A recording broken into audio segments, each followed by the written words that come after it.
9.1, 9.2 today. This is stats. 9.3 is really like a blending of 9.1 and 9.2. 9.1 is on proportions, and 9.2 is on means. This is a common thread that we're going to see from here on. Chapter 9 is on inferential statistics. Son of a gun. You see me keep that clean? I said son of a gun. Don't plan on it for the rest of the day. That's the limit of my clean language. Chapter 9 is on inferential statistics.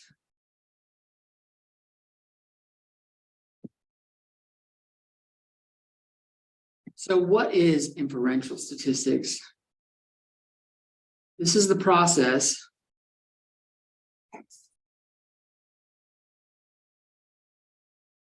that looked crappy. This is the process of trying to infer something about the general population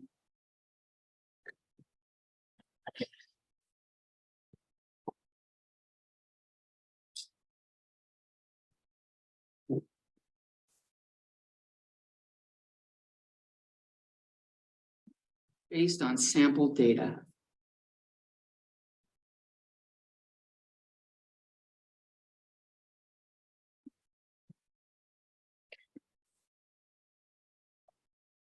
And what infer means, infer is the equivalent,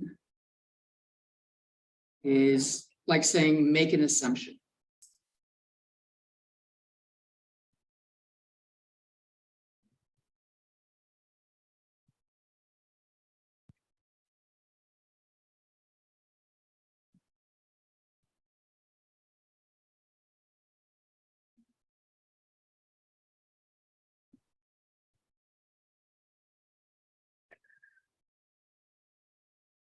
So, COVID-19 data as of March.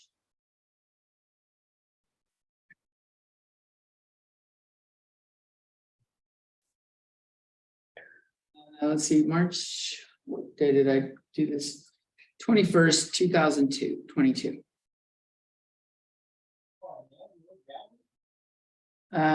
So for the following countries, we'll look at the US, Egypt, New Zealand. And then just to like make it local, we'll look at not just country, but our local state, California.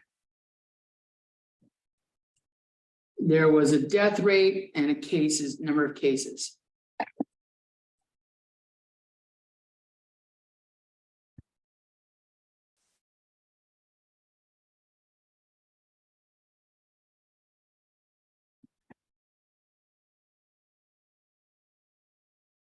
Try to make it relevant here. Something that's happened recently. Well, maybe we should put down worldwide too. Let's add worldwide.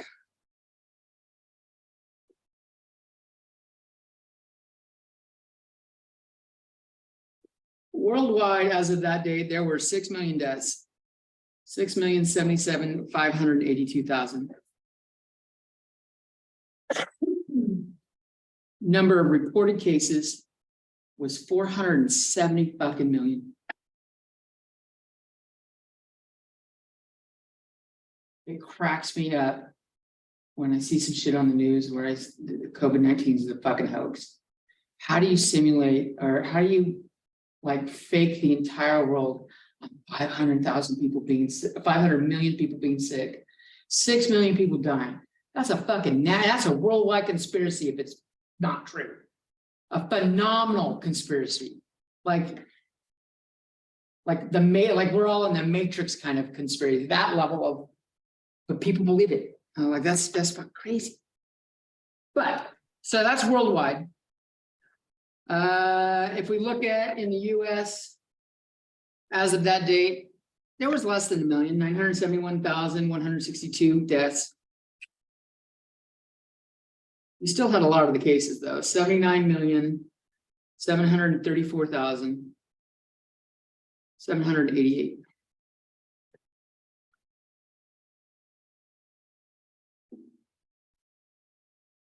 Egypt's a much smaller country than us. They had 24,277 deaths. And they only had 495,373 cases.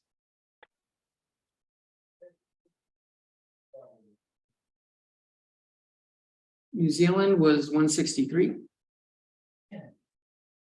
Even though they had very few deaths, they still had a lot of cases. They in fact had more cases than Egypt. I want to say New Zealand had their shit on lock fucking down though. Like there was no bullshit. Like you're sick, you're fucking locked in your house. You are not transmitting that shit to other people.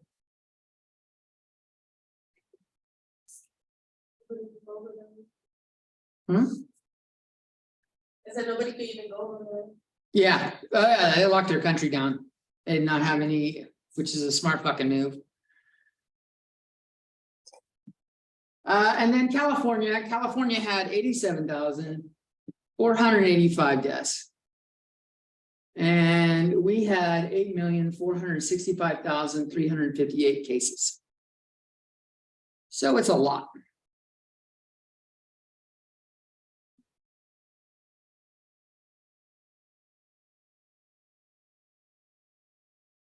If you make a proportion out of these, if you divide deaths by cases, worldwide it was 0.012 or 0.013 by round to 3 decimal places. US had 0.012.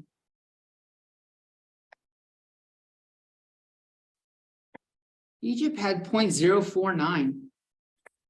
So even though they had a lot less deaths than we did, per the number of cases, they had a lot more people dying than a higher percentage of people dying that caught it. New Zealand, though, look at these bad boys. The 3 decimal places, 0. You have to go to a 4th decimal place with New Zealand to show that they had the death to cases. California was 0.010.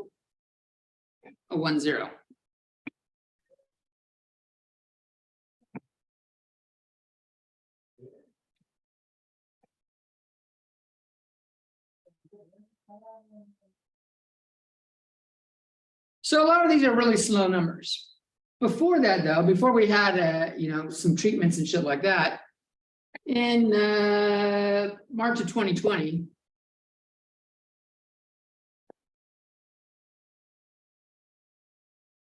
the death rate was 0.0471.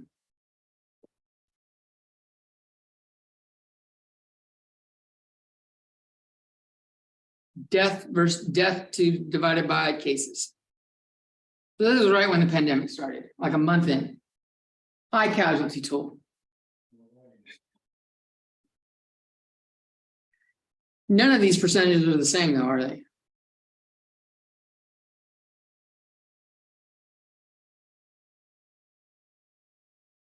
So if we go back to just March of 2020 and just look at that, the idea of inferring some statistics.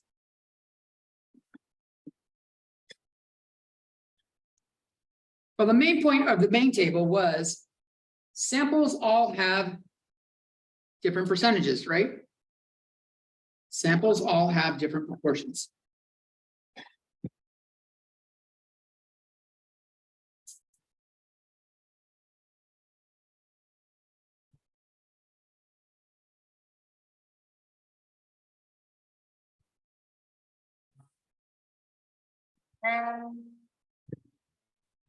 And notice none of the 4 smaller regions matched worldwide.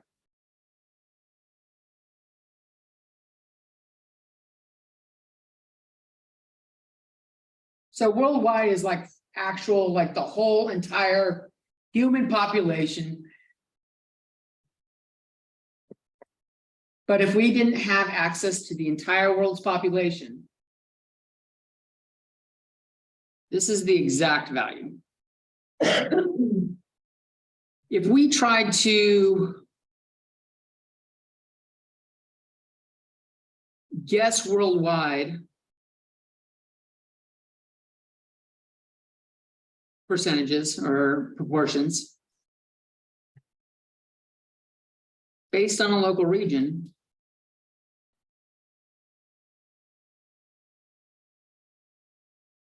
we'd be off.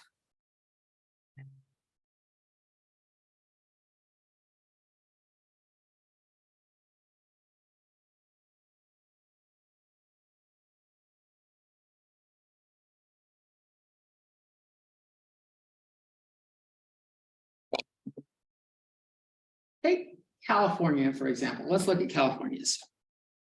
Our local region, California, we had 0.10. If I did 4 decimal places, it was 0.103. Now, the idea is samples rarely match the actual population's values. So, since samples don't match actual populations,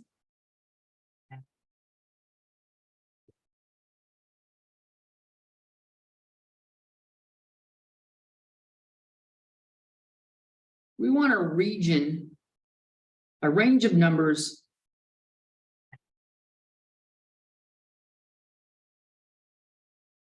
around our point estimate because this was a proportion. That's like California's p-hat from what we did in chapter 8. We want a range of numbers around our point estimate that likely contain the actual proportion.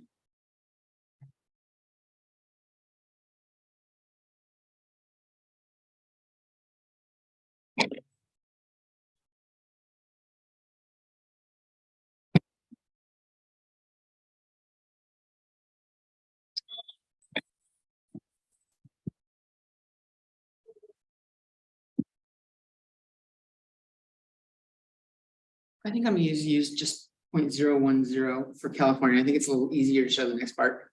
Let's just have 3 decimal places. So if I want to come up with a range of numbers around that, I could maybe add a value, add something to it, and subtract something to it. So maybe if I add 0.005 and subtract 0.005, I could say that my value, this is California, worldwide is probably between 0.005 and 0.015 based on California numbers. I could make this range bigger and I could make this range smaller.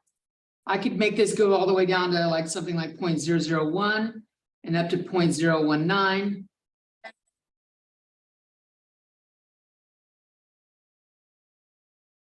Or I could go really, really narrow.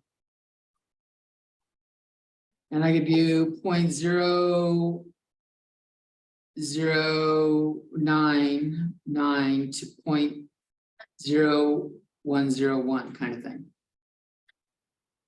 Let me show this on a number line.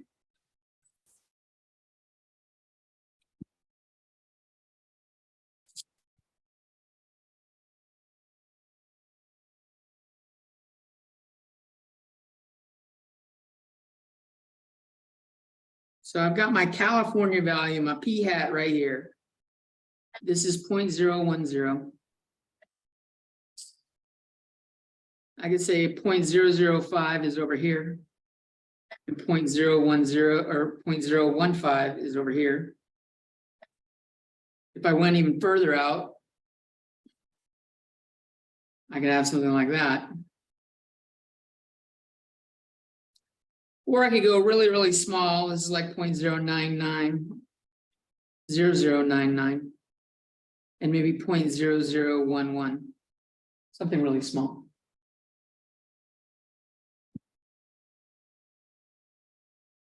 This was one range of values I did. That's the first one I did.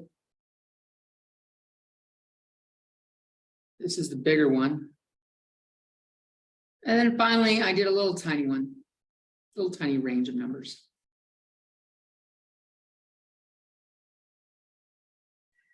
If I didn't know what the worldwide populations was, which one do I think is most likely to contain the worldwide population? Proportion.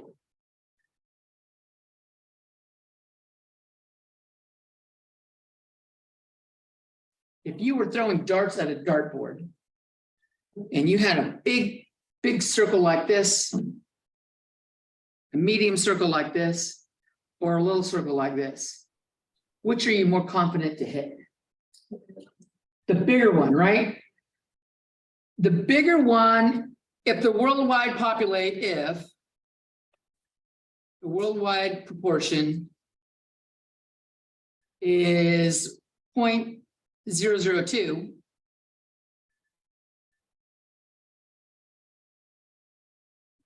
I land, that's right here. I land in the range of my big one. But I miss these two. It's outside the middle one and the narrow one. So the bigger this range,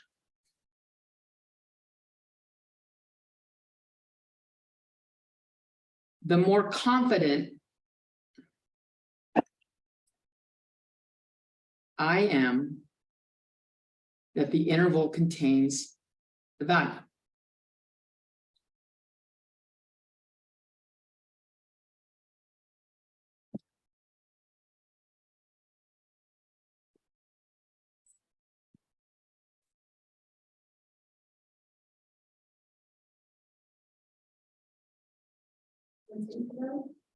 What?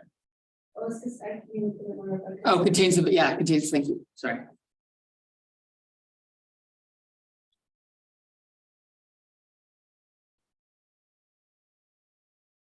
Let's look at what actually happened. And we'll do a range of, so we just showed California. Let's have a range of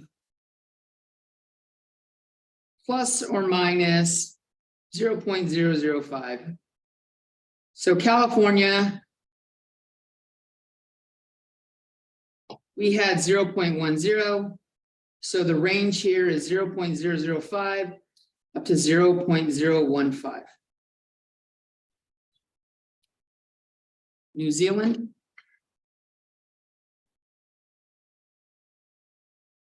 Which everyone already knew was an outlier because they locked their shit down.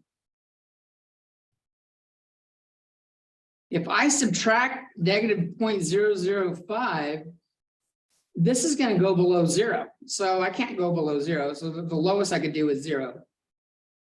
And the highest would be 0.008.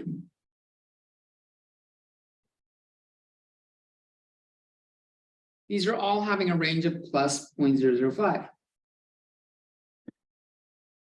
The US had 0.012.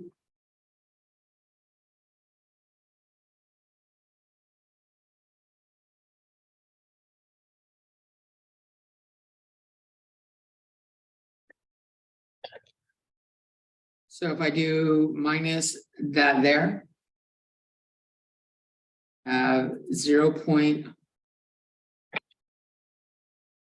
That's really high. I have, there should be another decimal place in there. There we go. That's the problem. 0.10 and 0.12. There we go. This could go down as low as 0.07 and up to 0.017. There's a reason why I'm doing this. It'll become apparent in a second. Egypt, they had a terrible rate. And so if I do plus or minus 0.05 there,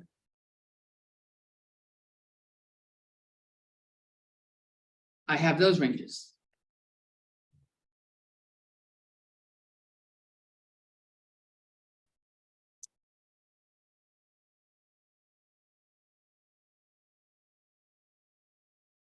Worldwide was 0.013.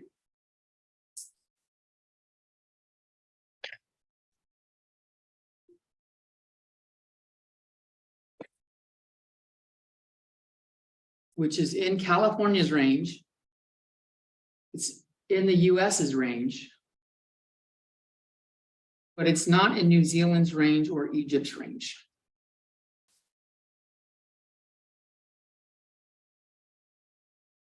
So when we have a sample, we aren't guaranteed to have a good range around it if the sample is an outlier. If I did the list of more states and more countries, most of them will have a value, if I did this range, that has 0.013. New Zealand was really, really like the safest, the lowest country in the world. And Egypt was one of the highest countries in the world. They were the extreme ones. The idea here is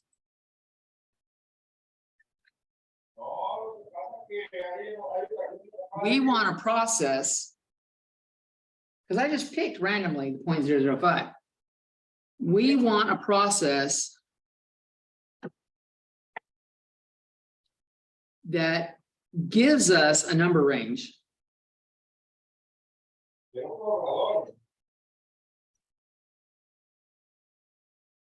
So that we could be reasonably confident.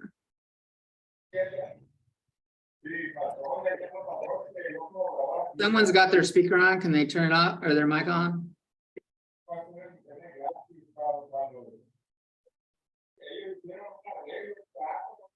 All right. I'll fucking turn it off. Let's see what we got here.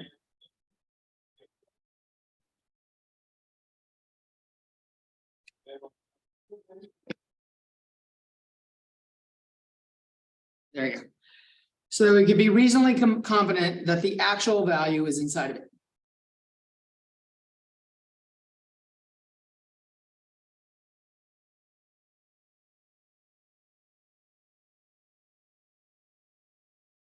That's the goal here.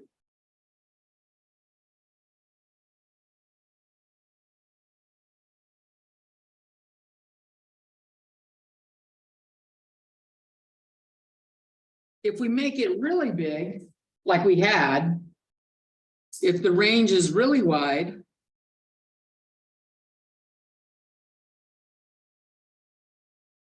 we are more confident.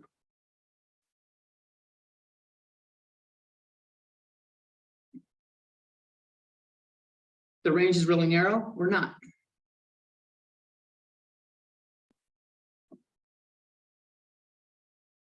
We are less confident.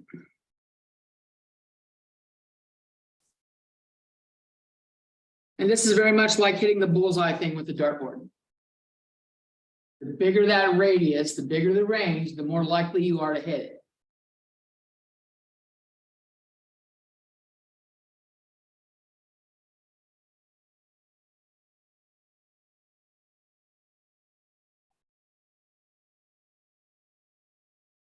This range is called the confidence interval.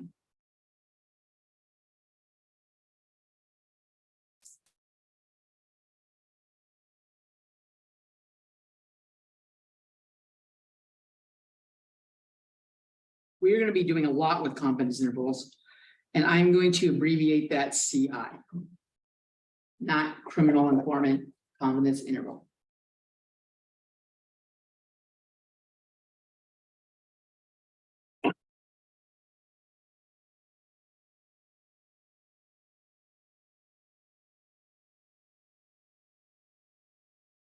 So the question is, what can we use to, what math shit, stats shit can we use to generate this interval?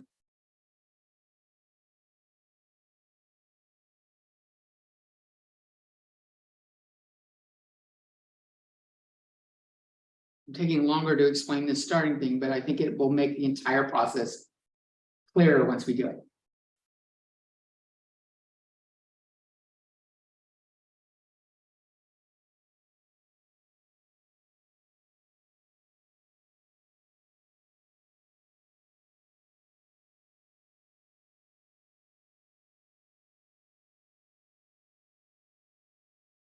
Well, what we're gonna base this on is what we saw in chapter 8. We can show everything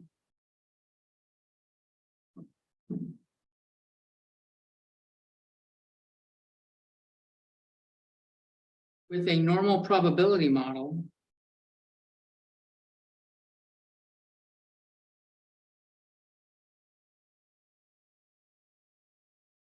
If n is large enough.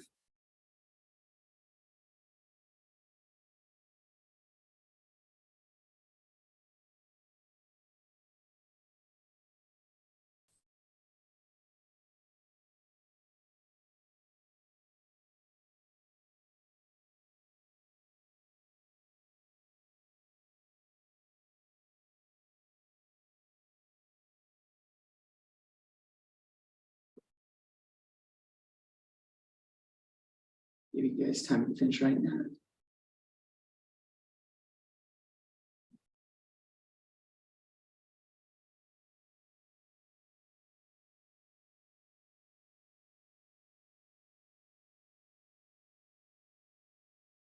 Everyone ready? If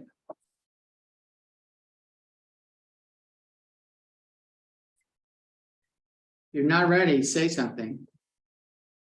Okay. So we can use a normal probability model. Remember, that's got the bell curve.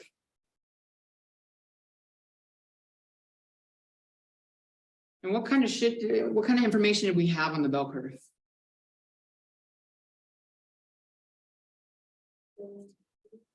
We had the mean, right? Put the mean right in the center.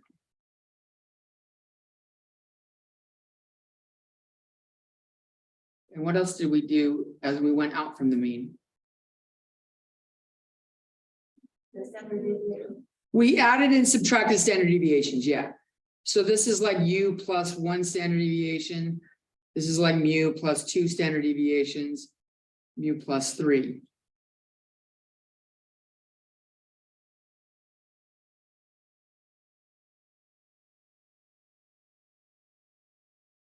So if I want to be like 95% sure I've got the actual values,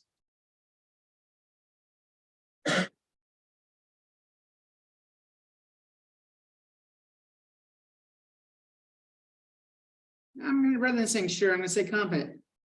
If I want to be 95% confident that I have the actual values,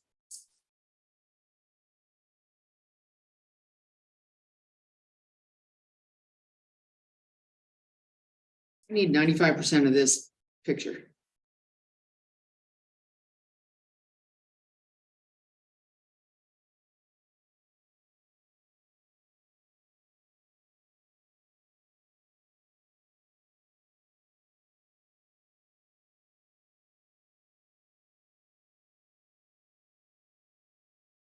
And if you recall, between -2 and +2 deviations captured 95% of the results.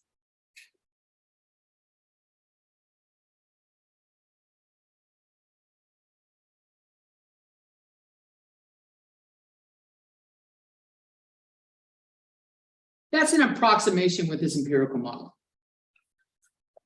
So actual things, if the actual basis, if I want 90%, it would be plus or minus 1.645 standard deviations. 95% is actually not 2. It's plus or minus 1.96 deviations. And 99% is plus or minus 2.575 deviations.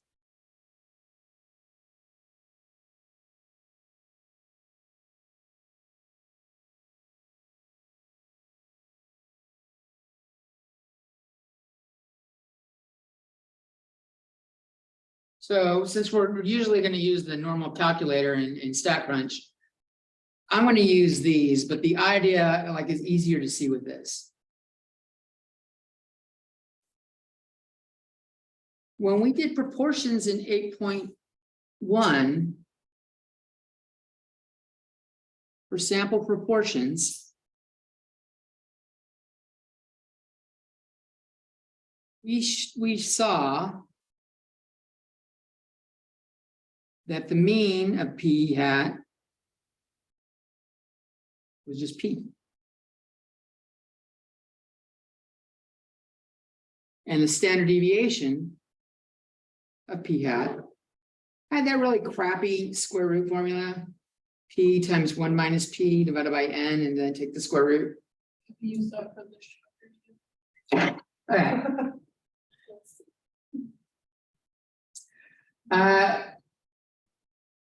Most of the chapters after this, and I even think in this chapter, you're not going to have to calculate this. Actually, I'd rather use this formula than all of the other like 30 different ones we had.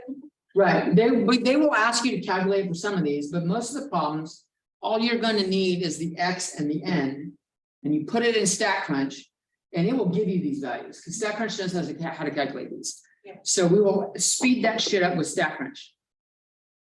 So, but we can actually find actual values. So like, I'm just gonna make up some shit right here. Let's make up a sample proportion here. Let's say Snapchat users. Let's say I pulled 250 COS students and 145 of them claim to use Snapchat on a regular basis.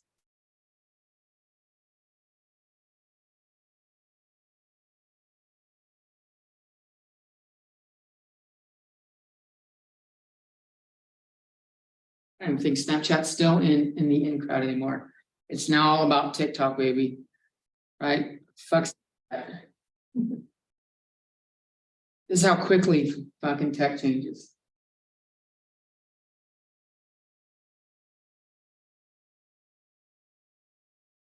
So my P hat here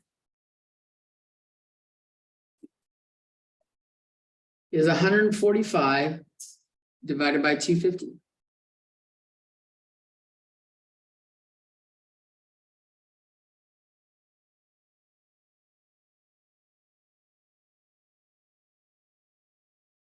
If you throw that in a calculator, you're going to get 0.58.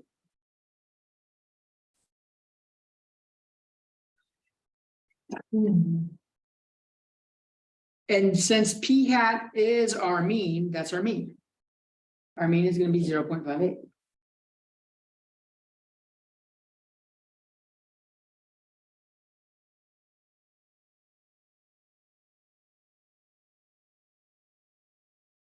If you calculate this one, the standard deviation, we've got the square root of 0.58 times 1 minus 0.58 over 250.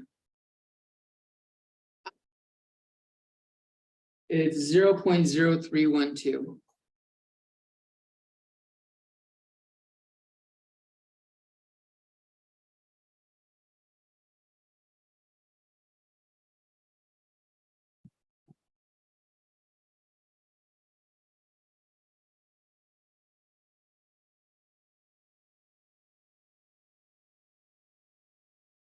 I think I took the longer route to getting to this topic, but I think it's a little bit easier than any other time I've taught this. Like hitting the target. All right, so if we wanted that 90%, 95%, 99%,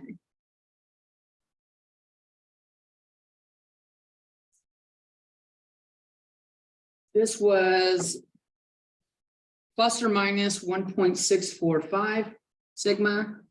This was plus or minus 1.96 sigma. And this was plus or minus 2.575 sigma.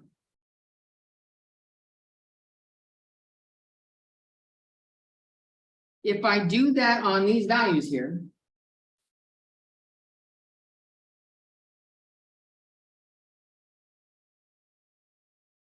if I take 0.58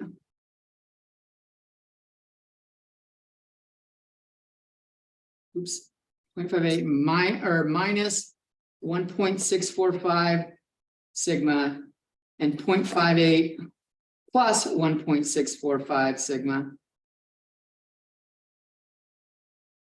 which you could do in a calculator, you will get 0.5287 is the lower number. 0.6313 is the higher number.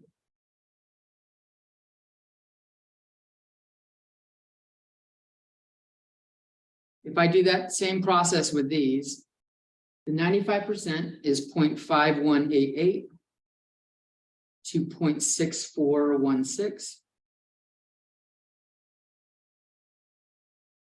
And I go 99%, 0.4997 to 0.6603.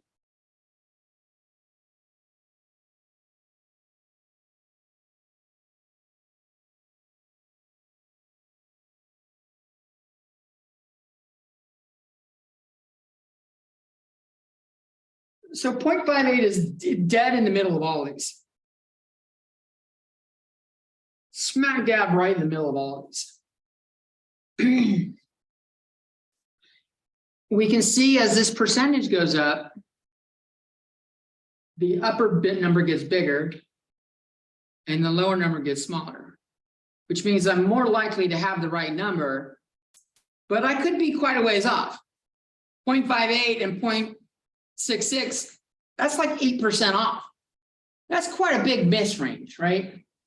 So there's like, we will see that we want to weigh up being confident that we have the right number and being like having accurate values. Let's show you how to do this in StatCrunch though.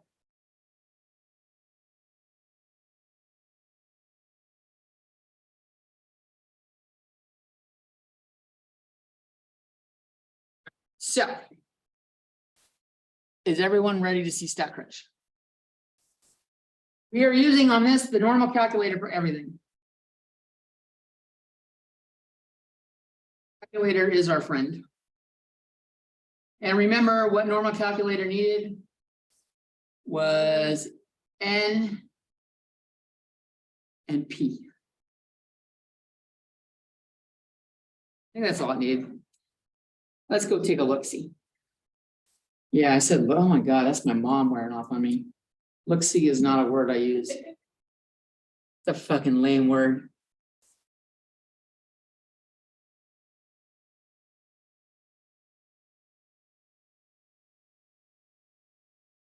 Stats calculators normally. Oh, we need mean standard deviation.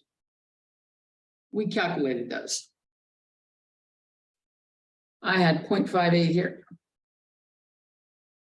And I had 0.0312 here.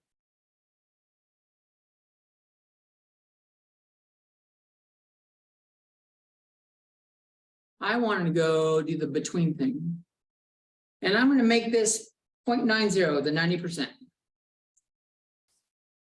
So what I have here, I put in my mean that we calculated, I put in the standard deviation that we calculated, and I put in that 90%. And we have one, that was the top range we wrote down. What does this say when we do it? 0.5287 to 0.6313. Pretty cool, right? If I go 95%, I change this to 0.95. I should get the next values. 0.5188 to 0.6412. I wonder if I wrote something down wrong here.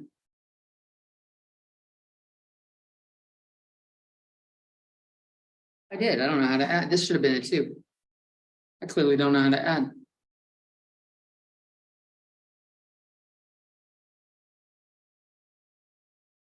And if I go 0.2575, which is the 99%, I get the other values fairly closely. There's some rounding error going on here. But we had 0.4997 and 0.6603. The rounding error comes from the standard deviation. I rounded to 4 decimal places. There's another way to do this, as we will see in today's notes.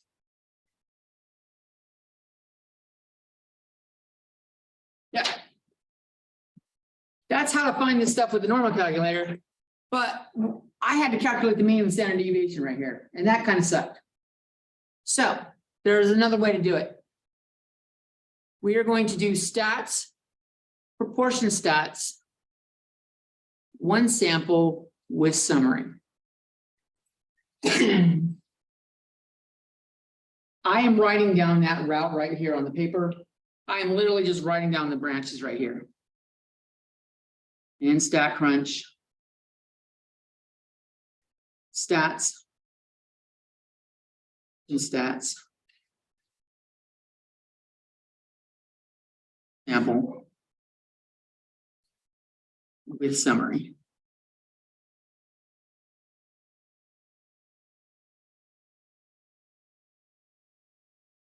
So I could have done that for chapter 8.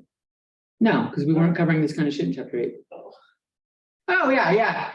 Chapter 8 we were.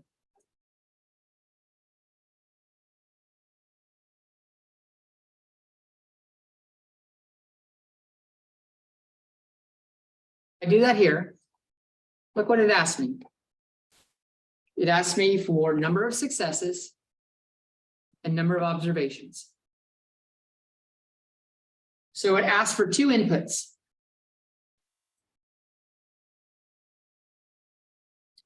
I'll switch back to the camera in a second. It asks for successes and observations, and I get the option to perform a hypothesis test or a confidence interval. So let's write that down, information, so you can all see it. This requires number of successes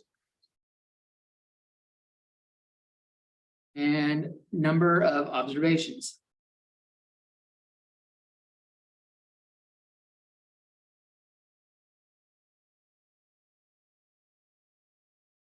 The reason why is they're going to make that p hat equals x over n. N is the number of observations. X is the number of successes. So however you would put together that proportion thing, that's what we're entering.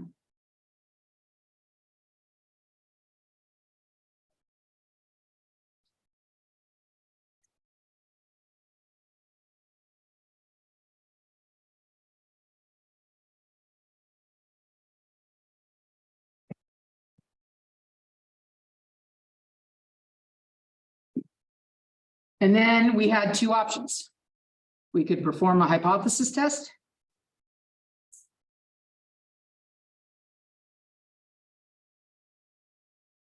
And we'll be doing all that shit in chapter 10 to 13. Let's perform a hypothesis test. Option B is perform a confidence interval, find a confidence interval.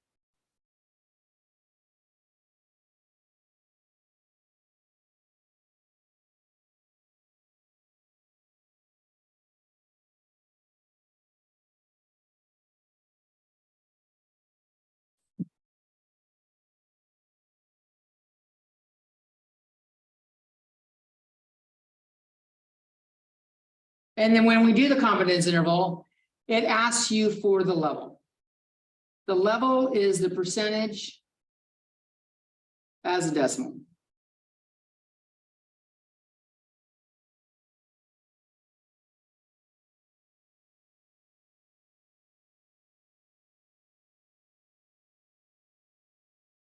Just like we did in the normal calculator. So we can look at that 0.90, 0.95, and 0.99 again. Let's see what it spits out when we do it.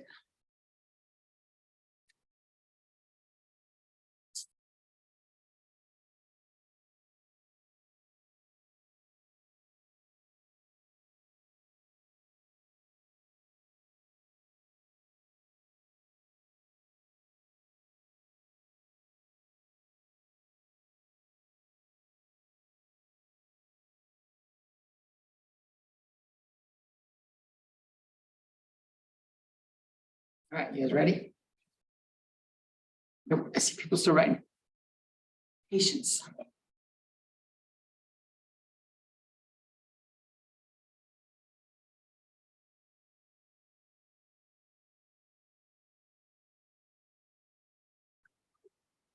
this Snapchat thing I was doing had 145 people that said yes out of 250. I'm going to click on confidence. I already had it selected. And I'll start with 99 because that's what I have up in over in the other picture.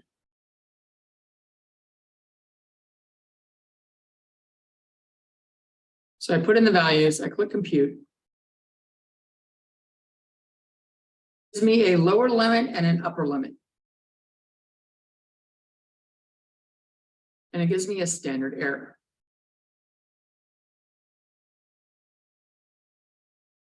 Which isn't all that helpful here. Oh, standard error is the, I believe, standard number of deviations. Isn't it?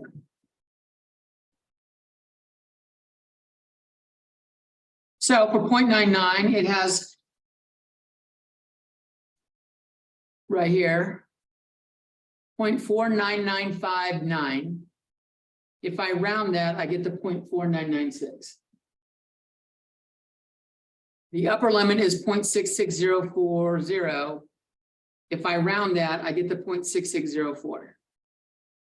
So this proportion stats thing is giving me the results from the normal calculator.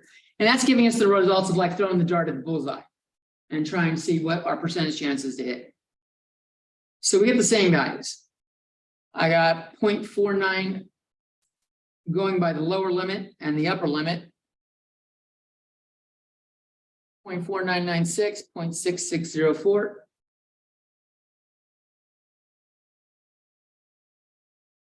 Let's show that again with doing the 0.95. I'm going to go to proportion stats. Two sample we'll be doing later on. It's like chapter 11. And I'll show you guys power sample and width sample. I don't know if we're doing it today, but I think so. I'm going to do this again. We'll do the 145, the 250. And now we're going to click on confidence interval and say 95%. And we get 0.5188, which should have been our one that we had before. And I get 0.6412.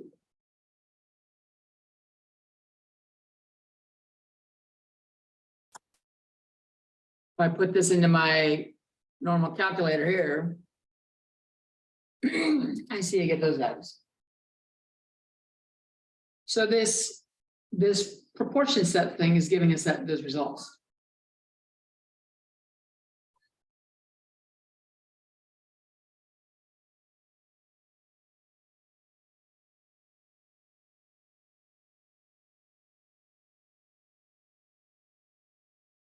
And if we do the 90, if you don't want to keep opening it the same way, you can always do options and edit and just change the value here. 90% gives us 0.5287.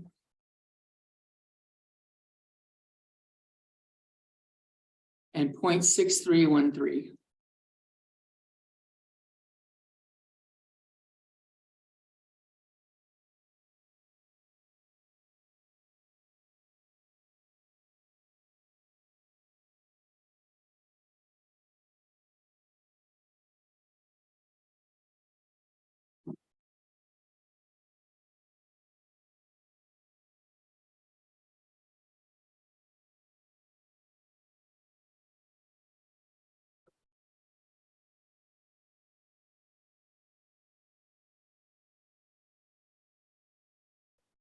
Yeah, that is the standard deviation because we did this by hand.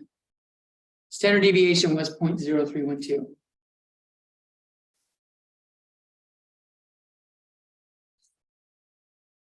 So when you do this, the sample proportion spits out 0.58. That gives me my mean right there. And it spits out the standard error, which is your standard deviation.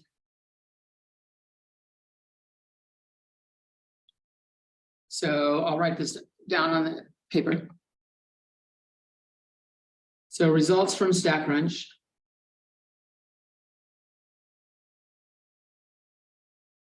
This gives you the lower limit. They show the lower limit and upper limit. And when I write it as an interval, I write it like this.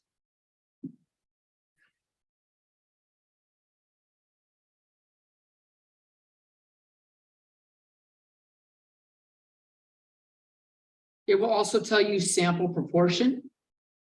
It says sample prop. That's your mu. And it will tell you standard error. And that's your standard deviation. So the results from StackCrunch give you a lot of the information. It spits it all out for you. So yes, you could use this in chapter 8.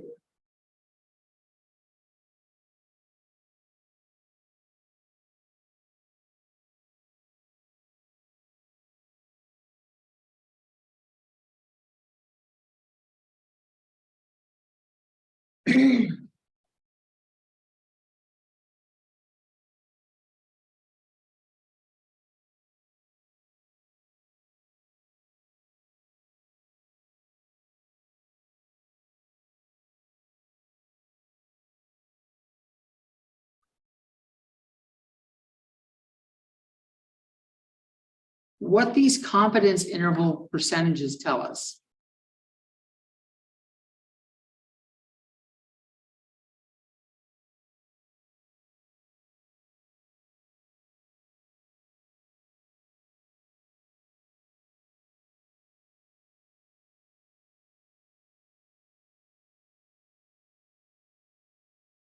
Tell us what percentage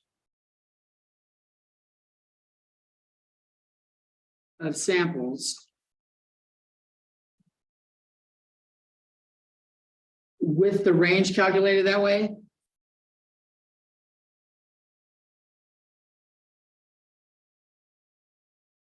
contain the true proportion.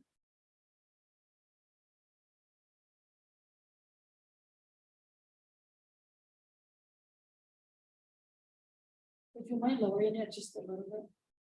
Thank you.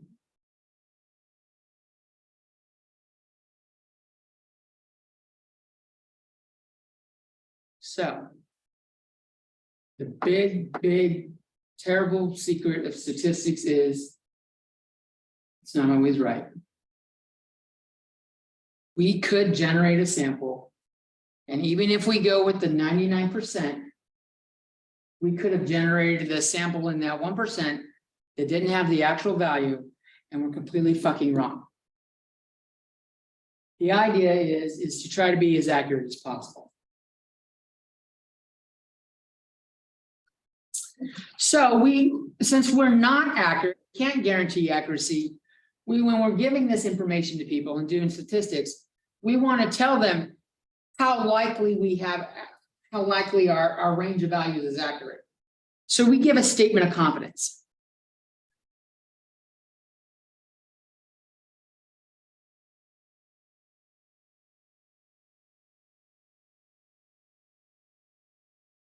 That's what it's called, a statement of confidence.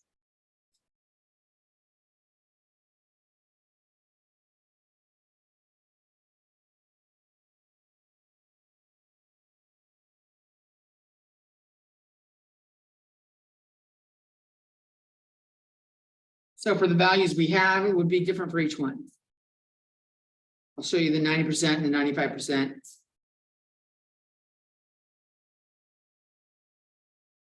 We are 90% confident.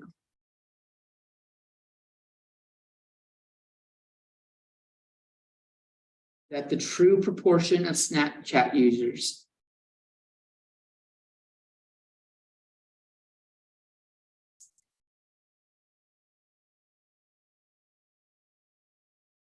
amongst DOS students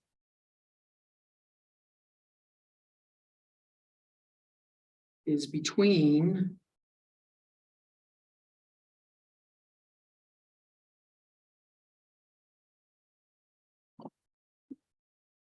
some papers and stuff you read when you do it, they give the actual numbers like this. Or you could say is between 52.87% and 63.13%, which I think is more readable to most people.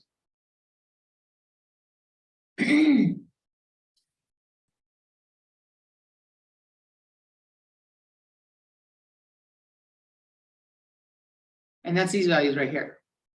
So I'm reporting the results of what we got. And I'm telling them how confident we are that we have the right value. When we raise it up a notch, we are 95% confident.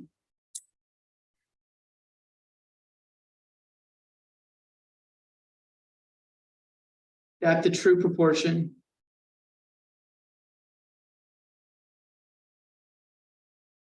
of Snapchat users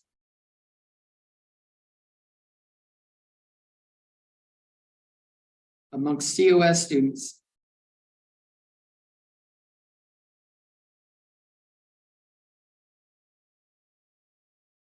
is between, and I'm going to go straight to the percentages because that's how I would say it, 51.88% and 64.12%.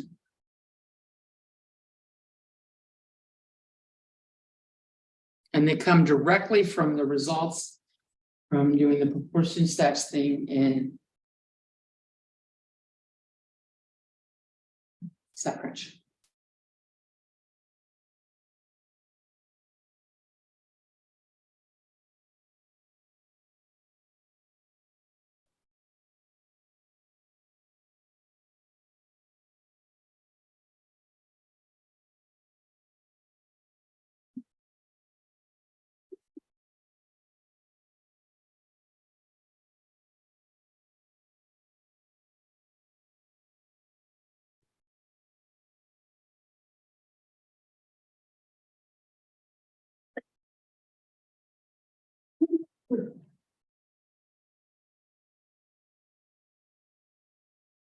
So let's bring up that last one, the 95%.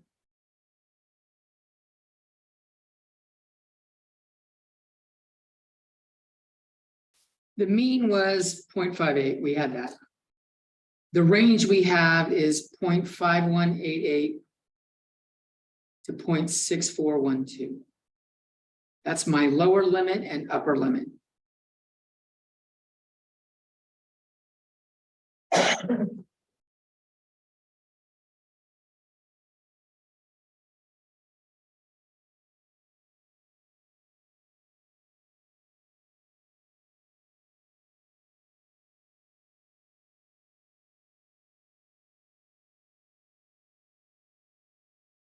This right here, if the distance between these, like, this is like a number line. If I put the 0.58 in the center, and I've got the 0.518 over here, and the 0.6412 over here, the distance to that one and the distance to that one are the same value. If I do 0.58 minus 0.5188, or if I do 0.6412 minus 0.58, in both cases, I get, where is my calculator?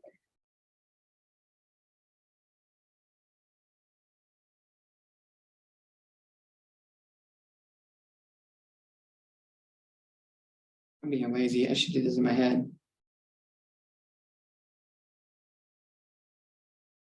Point 0.0612.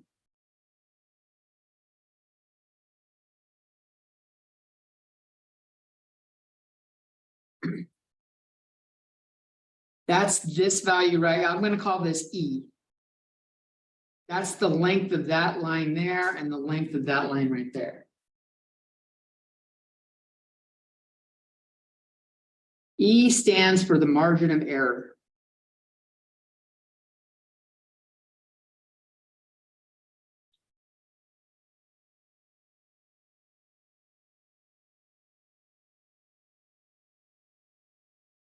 The overall distance between these two is called the width. And the width is 2 times E.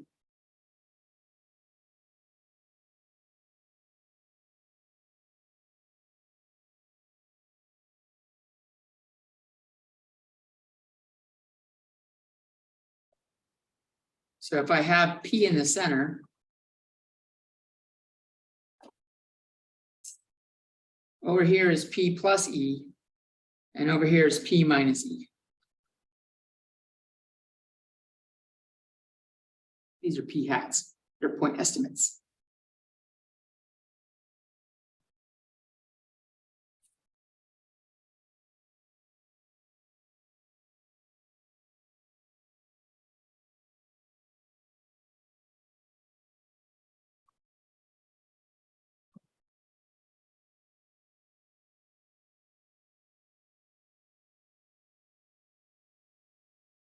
Now, it just so happens that it might be outside this interval. The actual proportion of COS students might be outside this interval. If so, if the actual proportion is outside of our interval, it's called unusual.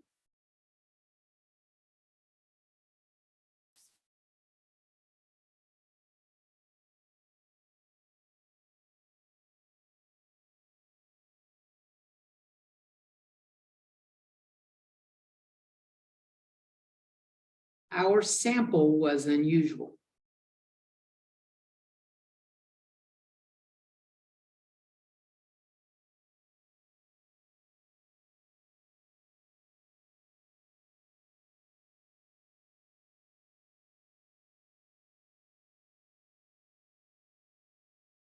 This would be like basing, back to the COVID thing, using Egypt or New Zealand as a sample.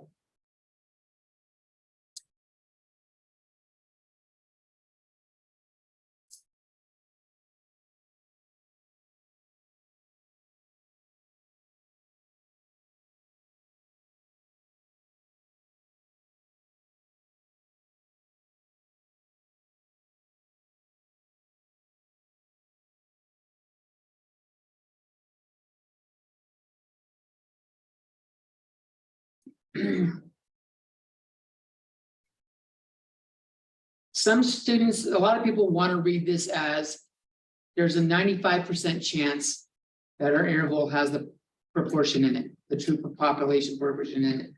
That is not how this is read. There is not a chance. It either has it or it doesn't. So we either have a sample that contains it or we don't have a sample that contains it. It's never a chance. It's never a 95% chance we have it because it's either in there or it is. So let's look at some other options that we have in the stack wrench thing on the one proportion stack. I'm going to do a couple examples. Then we're going to do 9.2, which is going to have a lot less work because we covered the whole idea. Like 45 minutes of this shit was explaining the idea of how we do these confidence intervals. Doing one for the mean takes a lot less time, which is 9.2. Let's do a couple examples, but let's tell you about the options that appear in the trees.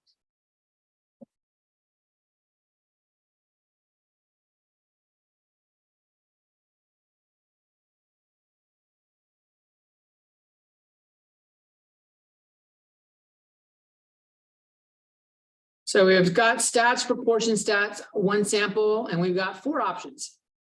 With data, with summary, power sample size, and width sample size.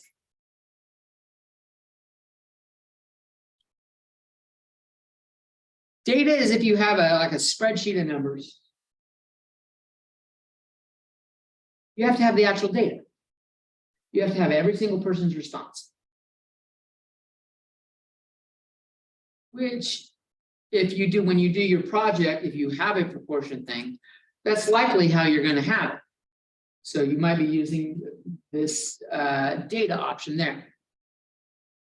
If you have it summarized like I had with the Snapchat, I didn't go like Tommy said yes, Berlinda said no to Snapchat, Maria said no, Sebastian said yes. I didn't have a list of yes or no's. I just said 145 students said yes out of 250 I asked. That's the summary. The power sample size helps you find the sample size that will give you a good result. And I believe one of our examples that I'm going to do today has that. So the power sample size or width sample size helps us find the right width.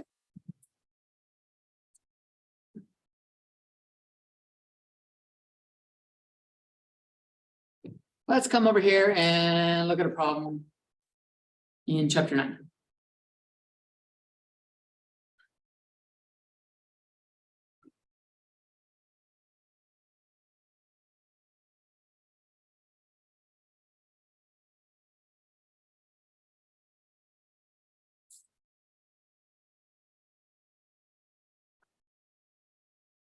So it says determine the point estimate of the population proportion, the margin of error for the following confidence interval, and the number of individuals in the sample with the specified characteristic X.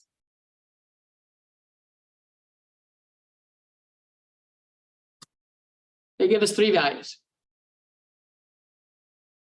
So I'm going to write those values down and I'm going to walk you through the problem on paper.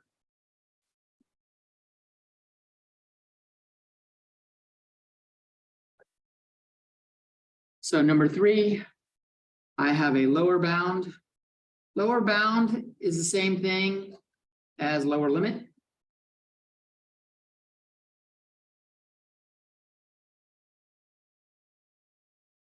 On here, that's 0.091.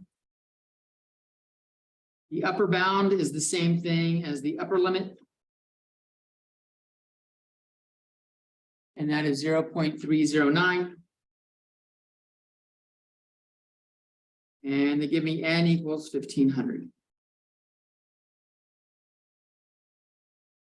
They tell me to find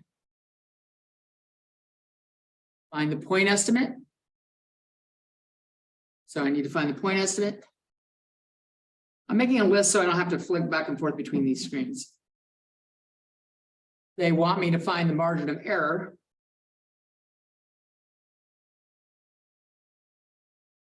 And they want me to find the number of individuals within a that have the number of individuals with it. And they've got X listed.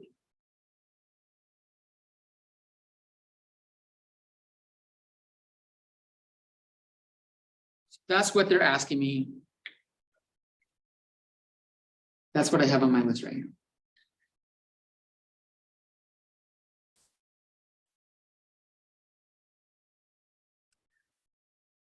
The only way I can find this point estimate with this information is I know that the point estimate is halfway between the lower limit and the upper limit.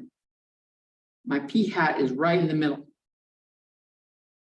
And if I want to find it right in the middle, I can take the average. P hat is the average of the lower limit and the upper limit.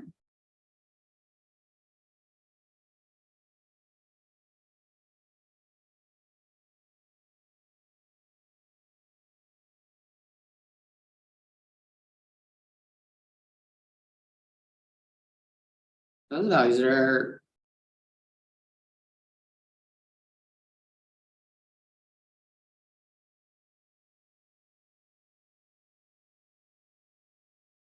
so my point estimate is going to be 0.2.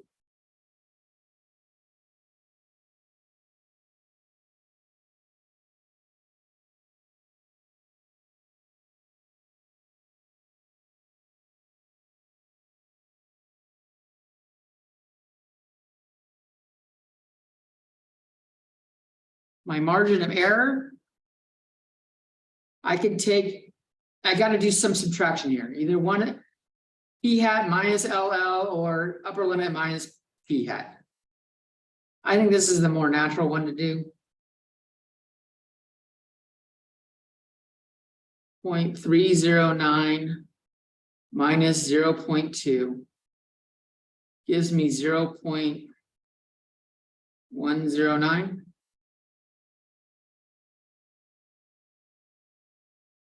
That's my margin of error.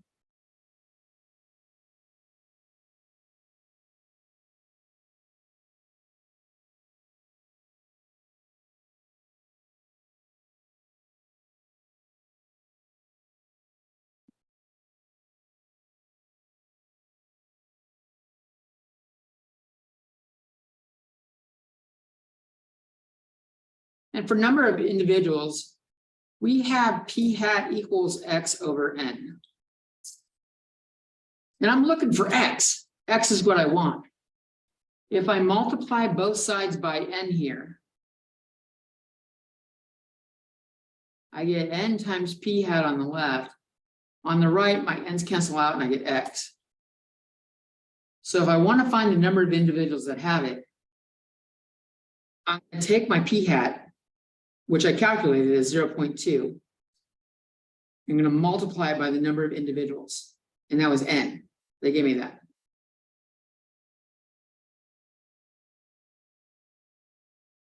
That's 300.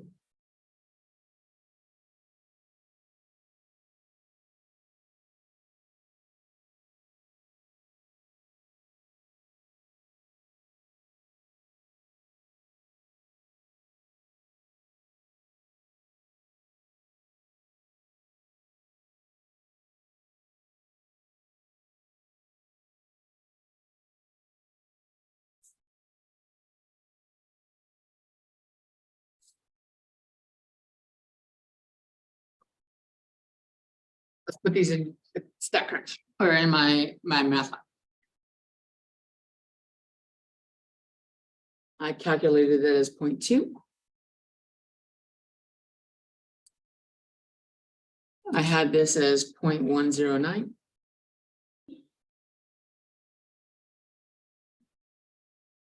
And I had this as 300. Okay. Let's take a look at number 6.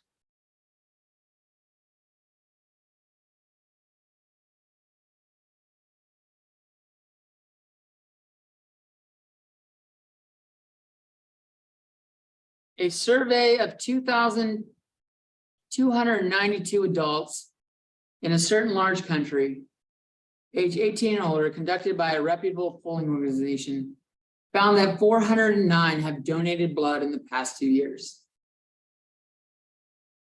They give you some standard normal distribution tables. Only do that if you want to fucking just hate your life. Ignore those tables. Okay. So I'm going to write down the results here and we'll see what information we need, what we're going to get here. So a survey of 2,292, that's my N, finds that 409 have donated blood. That'll be my X.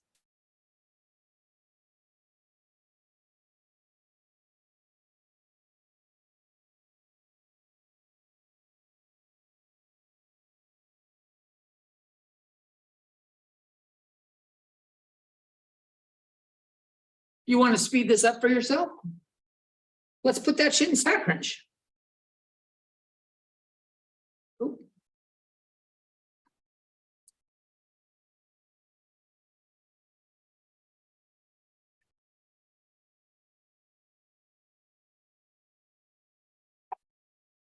Stats, proportion stats, one sample. I need more room here.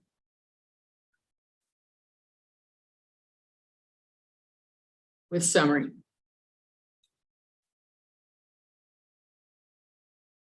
They told me 409 out of 2,292. I'm just going to click on confidence interval and click compute. Here they give me my sample proportion, which is my p hat.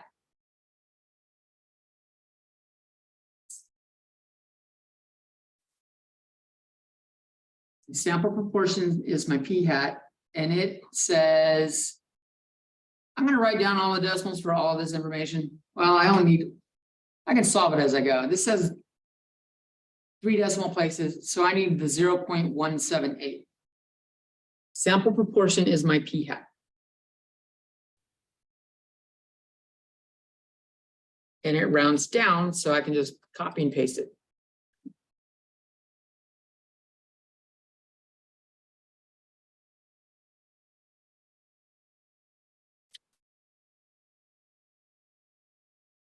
The sample is, oh, this is fun, a drop-down menu. Now we're given the option of it can be assumed or it cannot be assumed, is stated or is not stated. We wanted to either be stated or assumed. They don't state anywhere here that it's a random sample, but if it's a reputable polling organization, I can assume they used random sample. So I'm going to assume that it's a random sample. And I have no idea what they want here, so I'm going to check. Oh, they want the value of n times. They're wanting me to check my conditions. So remember, when we had proportion stats, come back over to the camera real quick. Remember in 8.1, when we did this, we had mu equals P and sigma equals the P 1 minus P over n square root. We had a couple conditions we wanted. We wanted n times P times 1 minus P to be less than or equal to 10. And we wanted n to be less than 0.05 of the population. These were requirements to use the normal calculator.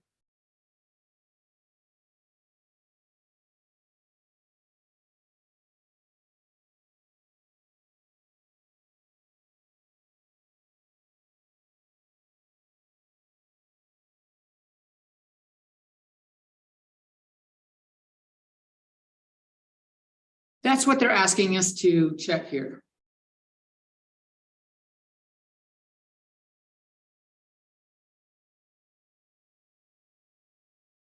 So you should, when you're doing it, I'm not going to do it to save time. You take the n, which was my 2292, and multiply it times our p, which we got from StatCrunch, and multiply it times 1 minus that value. And you should show that it's greater than or equal to 10. Show this, calculate this.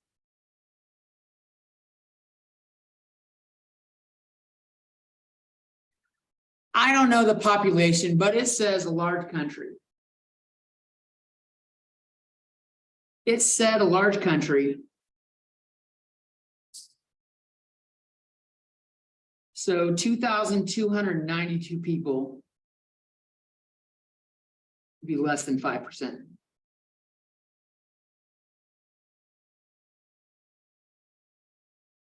Right? Otherwise, it's not a large country. Like Basilia has more than like. So. Get it done right. We'll go back over to StatCrunch.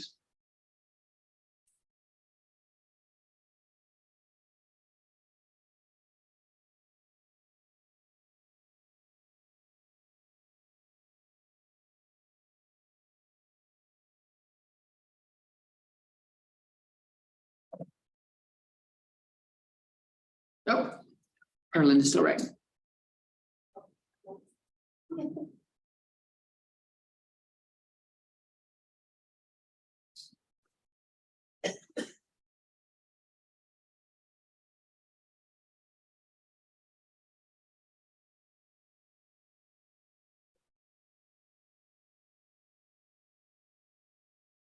So for this one, they're wanting me to check that. Oh shit, they want me to do it. God damn it. They want the actual value, so I have to do it. Those bastards.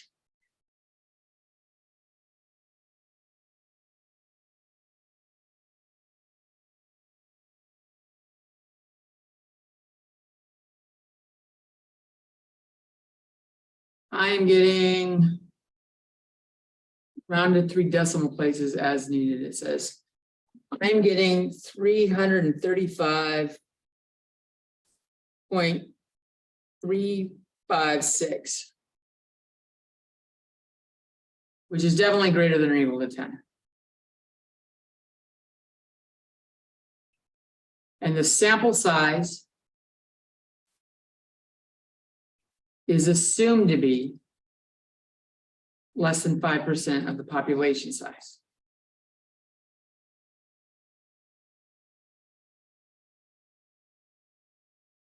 That's what they're looking for when you get to this problem. This is number 6. They're wanting you to fill in that stuff. There's like fucking, how many drop down boxes are there? 1, 2, 3, 4, 5, 6. There's a lot of drop down boxes there. Students start getting guessy and don't learn anything from this. So I thought I'd walk you through it.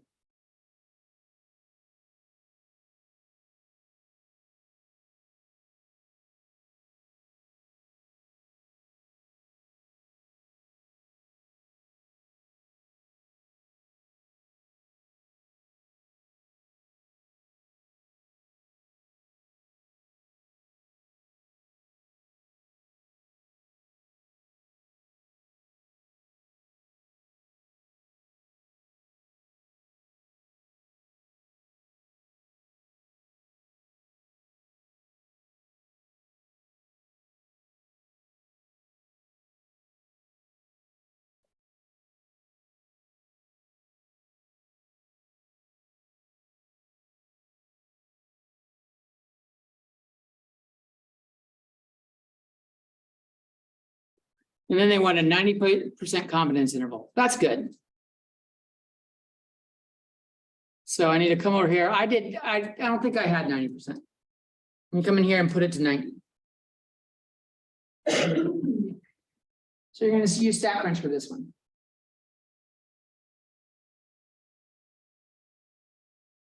You click compute. And they give me the values. These lower limits and upper limits are what I'm looking for.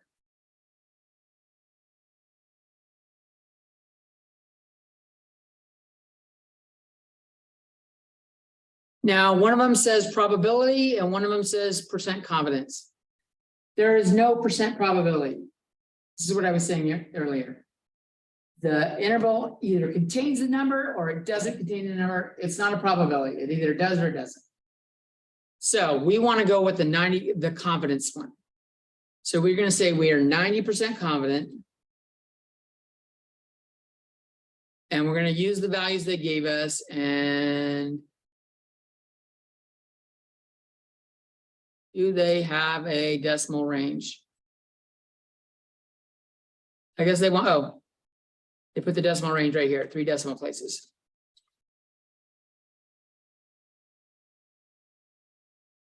.165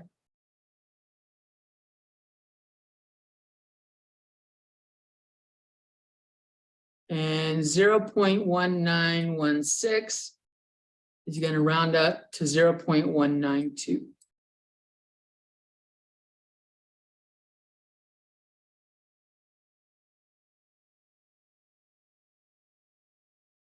I don't think we're going to get 9.2 done in a reasonable amount of time. So I think we'll stop here.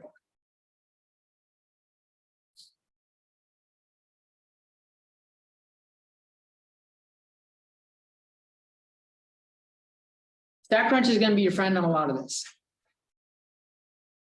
For most of the stuff from here on.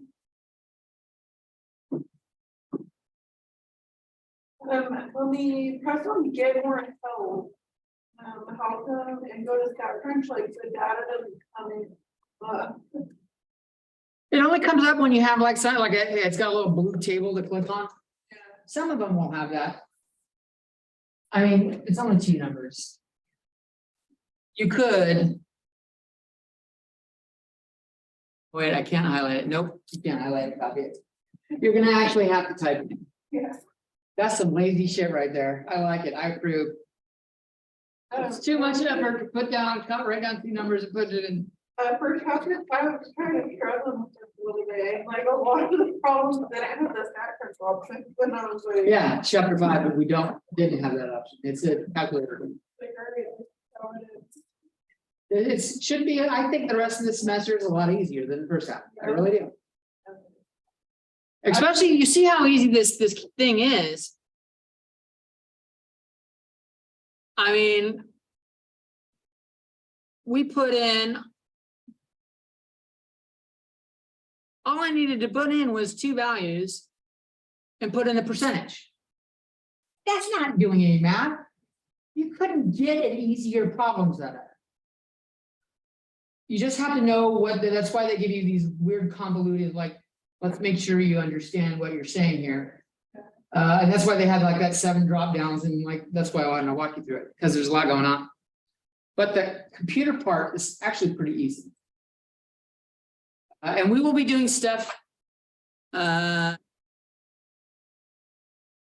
stats, we're going to do 1 in sample and 2 sample. When we do mean uses t-stats. And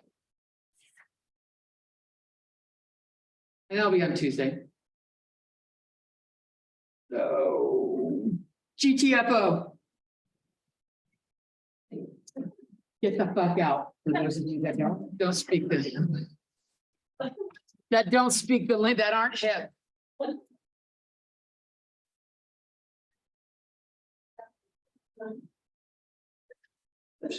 Yeah. Gonna get off 50%. Oh, I. And it's off. Yeah, that's for anti. But I think that's for